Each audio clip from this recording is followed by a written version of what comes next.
From Silicon Valley, the heart of startup land, it's Getting to Alpha, the show about creating innovative, compelling experiences that people love.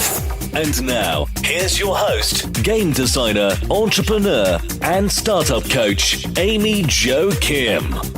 I first met Kevin Kelly when I was teaching a class in online community design at Stanford University. Some of my students were in the beta program for Ultima Online, an early MMO. And Kevin talked me into writing about my experiences in Britannia for Wired magazine. That cover story led to me working with Richard Garriott, Star Long, Ralph Koster, Neil Young, and the whole Ultima Online team on social systems design.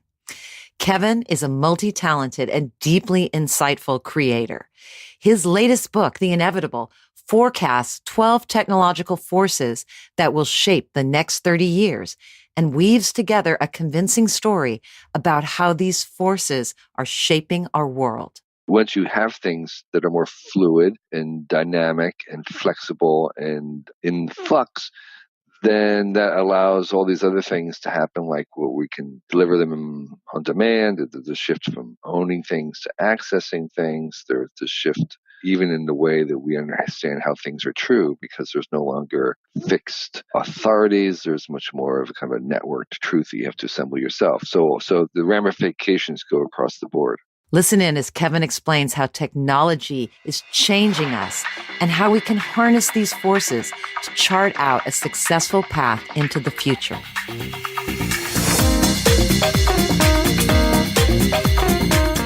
Welcome, Kevin, to the Getting to Alpha podcast. It's a real honor and privilege to be here, Amy. Thanks for having me. I'm thrilled. It's a real full circle moment for me because you really helped to launch my career in online gaming. And so I'm really excited about your new book. I've read it. I've listened to it on tape. I've made a chart of all the different ideas in it. It's really awesome. Now, some people don't know you that well. So give us a whirlwind tour of your background. In particular, how did you get started in tech? And how did you decide what to pursue along the way? What were those key turning points that changed your course?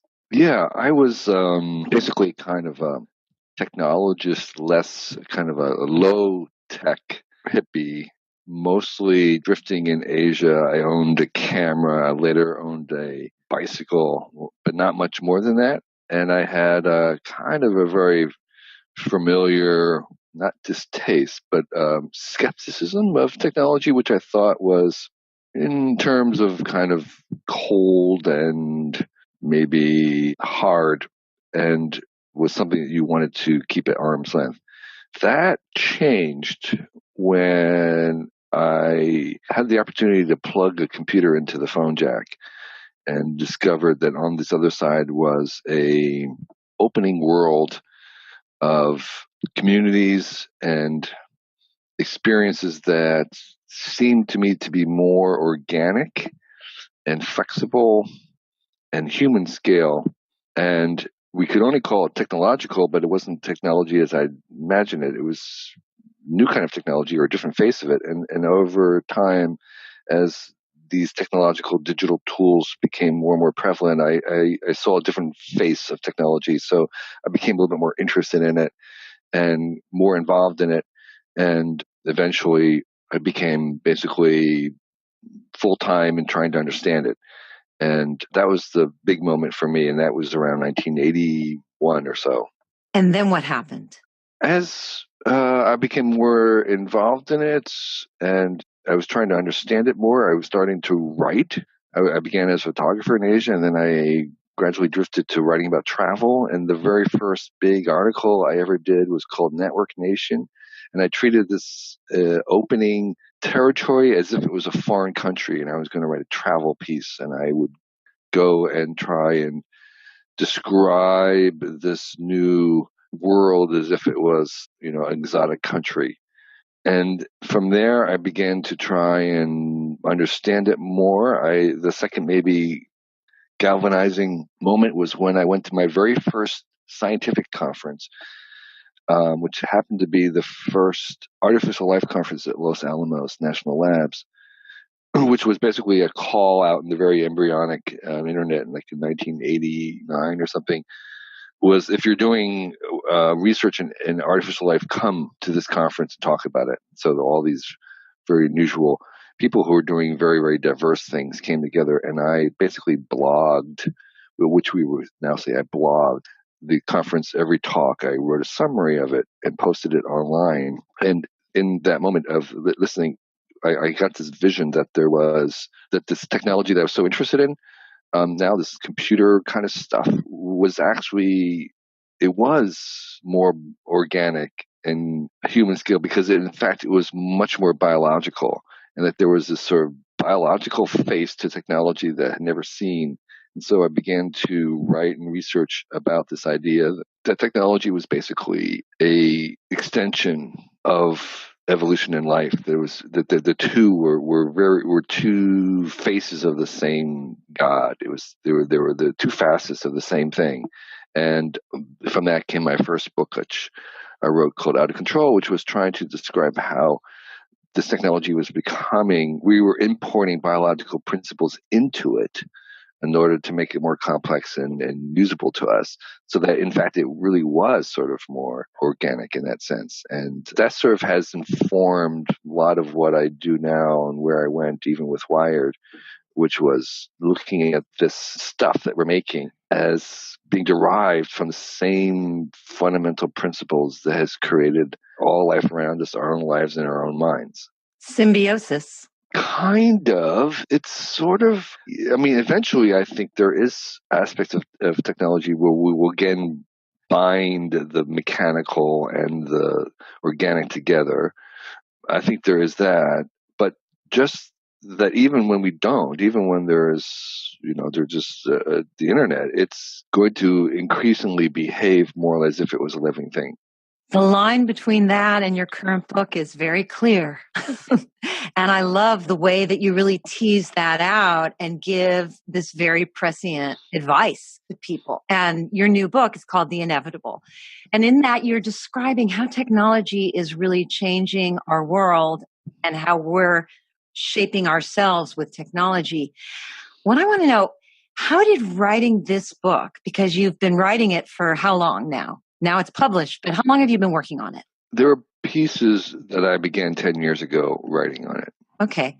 So how did writing this book and getting to the finish line, which we'll get back to, how did that deepen your understanding of where tech was headed? In the course of in the last 10 years, I would say, in reading and researching this book and the previous book, What Technology Wants, I had a complete kind of change of mind in the process of writing it. And that is, against my wishes, I became convinced that technology is deterministic in a certain sense, that there are some things inevitable about it, that the sequence of it is kind of almost developmental rather than evolutionary, meaning that there's, we go through some predetermined stages, say on any planet that might occur on. And that was not this idea of sort of seeing that there were some aspects of technology that we didn't have much choice about, including the discovery, the fact that most technology is, if not all technology, is being simultaneously, independently discovered around the world, so that when it's ready, many people will have the same idea. This, instead of the heroic visionary that invents things themselves, these are things that are kind of going to happen no matter who discovers them. That position was not what I thought I would become or go towards. The evidence sort of just compelled me to reluctantly accept that. And I think writing it over time, I became more and more aware that we needed to accept and embrace the certain aspects of technology which were going to come anyway, and maybe give ourselves focus on the parts that we could change. So the idea is that the large scale genre level trends are inevitable, whereas the specific particular species of things are completely unpredictable. And by the way, they make a huge difference to us. So the analogy I might say is, like, you can imagine raining falling down onto a valley at the bottom, which is a river. So the pathway of a particular raindrop as it falls down the hillside is completely unpredictable. But the direction is inevitable, which is downward. So the particulars the particular product or species or company is unpredictable. Yet this direction is known. It's going to keep going down. And so the internet would be at the level of a valley, which is going to happen. But the character of the internet, whether it's national, international, open or closed, commercial or nonprofit, those are not decided. Those are not inevitable. Those are not predictable. And that character makes a huge difference to us. And so I became convinced that we kind of have to embrace these larger inevitabilities of more tracking, more AI, more interaction, more copying, more sharing, so that in order that we can then steer it in the particulars, that we can't, if we prohibit stuff or try to stop it or to outlaw it or to turn it off or turn it down, then we can't steer. And so it's by embracing these things in their largest view that we can actually then determine and choose the particulars. So in that way, you're providing a roadmap for those who choose to see it that way and get out ahead of what's happening. And I love that idea of steering.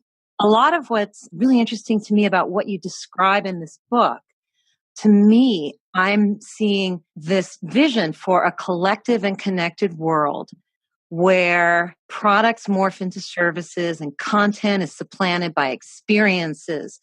And what product development means is a continuous feedback loop with customers for something you're delivering that never stops evolving. Yeah, that's correct. I think you put your finger on it very well, which is that the general arc of a lot of these trends have something in common, which is that there is this move from the solid and the material, the nouns, to verbs and the fluid and the immaterial, where you have emphasis instead of on products, you have it on services. And so that's true in general. And that's actually, there's evidence in the data that that's actually happening, where things are becoming more dematerialized. And so that general shift is fundamental. So once you have things that are more fluid and dynamic and flexible and in flux, then that allows all these other things to happen, like what we can deliver them on demand. There's a shift from owning things to accessing things. There's the shift even in the way that we understand how things are true, because there's no longer fixed authorities. There's much more of a kind of a networked truth that you have to assemble yourself. So the ramifications go across the board. Yep. And that's all part of a larger trend that's very impactful in my world, which is toward building systems rather than, say, building web pages or building apps. And Paul Adams, who is one of the really interesting people in the internet design world, he's a VP of product at Intercom, told me that his toughest UX recruiting challenge is that so many people don't think in terms of systems. And he believes the future is systems. And I see systems thinking embedded in all your work. Yeah, that's a really good point that I don't think other people have noticed as much as you have. And that is that fluidity is really based on the fact that there's these systems, and the systems have their own behavior. And that's where some of the biases and what I call the leanings or the directions in technology comes from, is the fact that it's a system. So right now, your pen and your shoe and your car and your stairway, which are all technology, those aren't alive, but the system of all these technologies together, which are interdependent, codependent, and you need a drill press to make a computer and a computer to make a drill press, so there's recursive connections. These are systems, so that the system of technology, which I call the technium, does behave as if it was a living thing, because it has these recurring patterns. It's a system. And you're right. I mean, I think if I had to add to my short list of things to teach in school, it would be system thinking, in addition to, I would add it to my techno literacy list of learning how to learn, critical thinking, and then systems thinking would certainly be on that list. How did you become a systems thinker? You told us about your background. How and when did you become, and how did you learn to be a systems thinker? Yeah, that's a good. All I know is that when I read the Whole Earth Catalog the last year of high school, there was a section of the Whole Earth Catalog by Stuart Brand, which was this Bible for back to the landers, do-it-yourself hippies who wanted to build their own house and grow their own food and start a small business. There was a chapter or a section in the book called Whole Systems, and somehow I'm going to use the word, I grokked that. You absorbed it. You grokked it. Everyone should know what grok means for those, because it's a great reference. Right, exactly. It's a reference to Robert Heinlein's story. Where grok means basically to deeply understand, almost beyond the level of cognition, where you just kind of you're in tune with it. Yes, like your vision in Los Alamos. Yeah, exactly. You're right. So I somehow I just immediately understood what it was, and I don't know why, but I just intuitively said, yeah, I get this. This is key. This is important.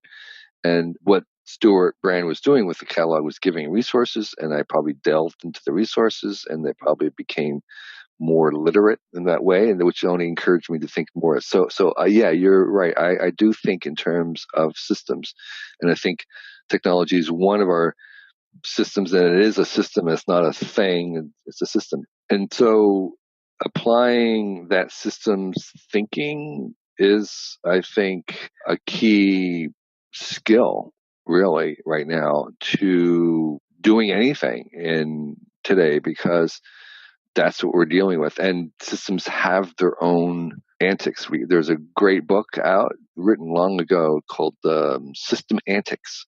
And it's a little lighthearted, but there's a lot of profound wisdom in it. And it's talking about, the general principles of systems, how they tend to want to persevere, how the only way to make a big, complicated system that works is to start with a small system that works, and you kind of make it more complex. And there's some basic understandings about how systems work. That's actually one of the quotes I start my programs with, is every complex system started as a simple system that worked. Right, exactly. It's so true. And I learned all that in gaming and game design, because you're building all kinds of systems. It's totally systems engineering. You mentioned Stuart Brand, and I know you've mentioned him as a real influence and, compadre in all of this. Now, he wrote an amazing book called How Buildings Learn. He did. There's a thread between that and your book, because that's a counterintuitive idea for a lot of people. Building is solid and you just make it. But, you also bring up some counterintuitive ideas about technology and how fluid it is. So was that like an influence on you? I'm sure it must have been an influence, but Stuart and I, we interact probably every other day for the past 35 years. So I'm undoubtedly I'm influenced by that idea. So in brief, he sees buildings as basically things that change constantly over time. And that to make the best kind of building, you actually want to make it with the foreknowledge that it's going to change. And so it's one of the arguments you'd have against kind of these buildings as sculpture, as kind of art, because they're not really made to adapt. But he said all good buildings are in constant evolution as they adapt to how they're being used by the people who are using them. And so you ideally want to make a building that is changeable at some level. Mm-hmm. And because a building is a system. It's not a noun. It's not a single thing. It's a system of all different things that are in the process of becoming something else. And that's the first chapter of the book, is called Becoming, which is basically everything is mutable. And the things that are more complicated and system-like are more mutable than other things, which makes them, in today's world, better. And that we ourselves, of course, are becoming something. And we, to kind of fit ourselves with this emerging world of everything always becoming and being upgraded, that we have to sort of learn to do that. And part of that is taking the stance of the newbie, the perpetual newbie, which is always willing to unlearn and then relearn. Sort of a Zen beginner's mind. It is. And that's easier for some people than others, but I think we all can get better at it. It's a skill. You can build it. Right. So you're not just a writer, an editor, an analyst. You're a creator and a maker. You've made a website, you've made many books, you now have just made and, had to publish a book. How do you grapple with becoming this theme of change in your own creative projects? How do you decide which ideas to pursue and which ones to filter out? That's a good question, because I actually began making things as a kid. I was a model train maker, then I made a nature museum, then I made a chemistry lab, all before high school, and continued all along. I built a house from scratch, including cutting down all the timber, etc. So the idea of what to do next is, that's the core. That's what Peter Drucker called the executive function, which is not just a matter of doing the job right. You want to make sure you do the right job, which is actually more important. And that used to be something that executives, your boss used to decide. Now everybody has to decide that. So it's kind of like it's been pushed down. So deciding what's the right thing to do is really extremely difficult. And as I have gotten older and have had some successful projects, the opportunities expand. And so this job becomes even more difficult because I have more choices. And the thing that I use recently, the heuristic that I use recently to help, is asking myself whether anybody else can or would do what I want to do or what I was thinking of doing. So the way I deal with that is I try and, first of all, I talk about what I'm doing or thinking about doing to everybody who wants to listen. And I also try to give the idea away.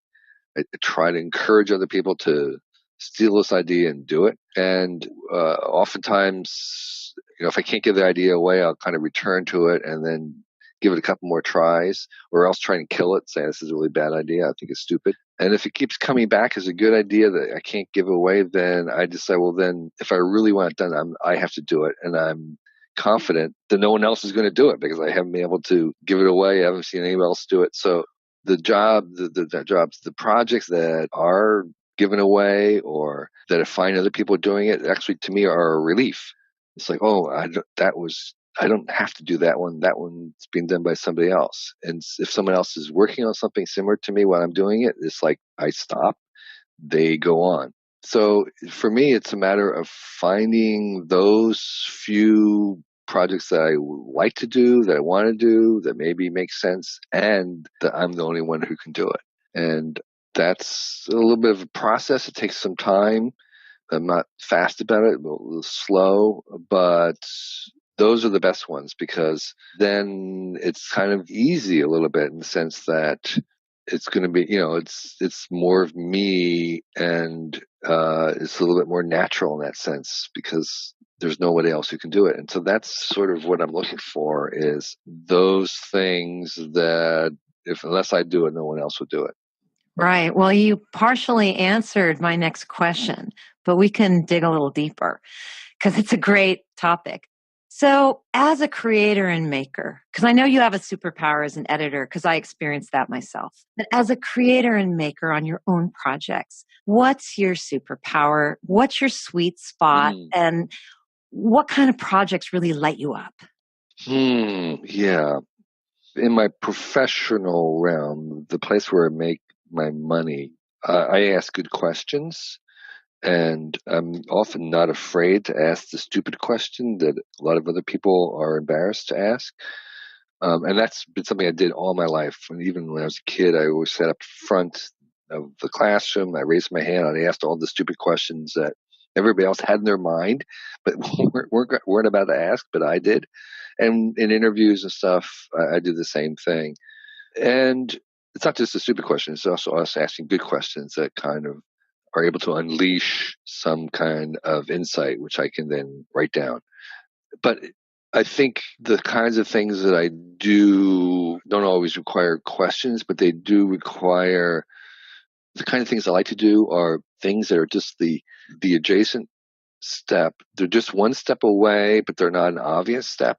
So I like things that are, I wouldn't call them hacks. They're sort of things that are near but adjacent but not quite visible. And I'm trying to give a good example of this. Well, in a certain sense, Wired was like that. The thing about Wired in retrospect was it it was probably inevitable. Somebody would do it. Someone would come along. So it was sort of, it was a near space. It was something that was the next step that looked obvious in retrospect, but at the time seemed to be a jump, a leap. And to outsiders, like, oh, that's an amazing thing. But to us, it was like, this is just a natural step. And it may be not unlikely, but it's just a single step. It wasn't like 2 steps down the road or 5 steps down the road. It was just 1 step, but took a kind of belief that this was the center of things, even though they seemed like on the margin. Those are the kinds of things I'm looking for more often, is something that's not 10 steps down the road, but just 1 step, but off to the side. That wasn't such an obvious step that would seem obvious in retrospect. Well, I had that experience with you personally when you nudged me into doing an article about MMOs when Ultima Online was in beta, was when we started. Right. And it wasn't that obvious. I told you about many projects my students were working on at the time, and you're like, that one's interesting. You should write about that one for Wired. Like, you really zoomed in on it in retrospect, duh. But at the time, it wasn't at all obvious. Yeah, and I think when they give you a story writing class, what you always want to have is you have your characters have to make decisions constantly. And when they're making decisions, you want it to be so that the decision seems like a real decision, but that in retrospect, it looks very obvious. Of course they had to choose. Of course Luke had to go with Obi-Wan, but, at the moment it still had to be a real decision, not between good and bad, but between 2 goods. And so there is that same kind of sense of what the decision should be unclear at that moment, but it should be very clear in retrospect. So I really want to know now to follow up on that. So you finished your book. It's published. It's awesome. Everybody should read it. There'll be a link in the show notes. And you've actually made something get done, which is hard in a becoming world, to get something done. Now that that's in the can, as they say, what new trends are you most closely following? Whose work are you paying attention to? What's on your radar? I feel of all the things I've talked about, to me, the most profound, disruptive, to use the old word, impactful thing going on, and for the next 30 years is artificial intelligence. And I think we're still underestimating the degree to which this is going to transform our lives even within 30 years. So I'm trying to kind of keep up in a certain sense of trying to read what I can to not get too out of date, because it's really moving very fast. That's not really something new. That's just trying to continue that, because I think it's important and interesting things will happen. I'm doing another project I've been working on long term, and have an assistant working on that, which is I'm collecting all the existing long-term forecasts into the future, the next 10 years plus. And I'm trying to take each of these forecasts, which by definition are very unreliable, and we're trying to integrate them into a unified forecast for the next 20 years to make it kind of like, I'm trying to build a world that's based on these forecasts, just to see if it could happen. This has a high likelihood of failure, but if it worked, it might be useful to people. There were some science fiction authors talking about trying to write a shared world. And so, what kind of a world? This is a near future world. This would be a world on the planet in the next, say, 25 years from now. So it's nearby. It's You mean a digital world or a physical world? Just a description of a world. They call it world building. Like if you were to make a science fiction film. Oh, okay. Like Tolkien or Richard Garriott, or okay, world building in the narrative sense. In the narrative sense. Got it. But these would be all the details about what does the bed look like? What do they have for breakfast? So it's not so much the big things, it's the particulars, like, the little scenarios I did in this book, Inevitable, give a little hint of like doing a little vignette of like, what would the actual world look like? But more than that, it would be a historical world, meaning that we would have every year along the way. It's like, well, how did you get to that? You'd have to, you have to work back through the years. So that every year there would be a version of that world. It's an experiment that might be useful to fiction writers, and it might be useful to people trying to make forecasts by trying to integrate it. So that's something that I'm working on right now. That's probably another 8 months left. And by the way, if you're already doing it, let me know. Then I won't have to do this because I would much rather look at that. But there's a third thing.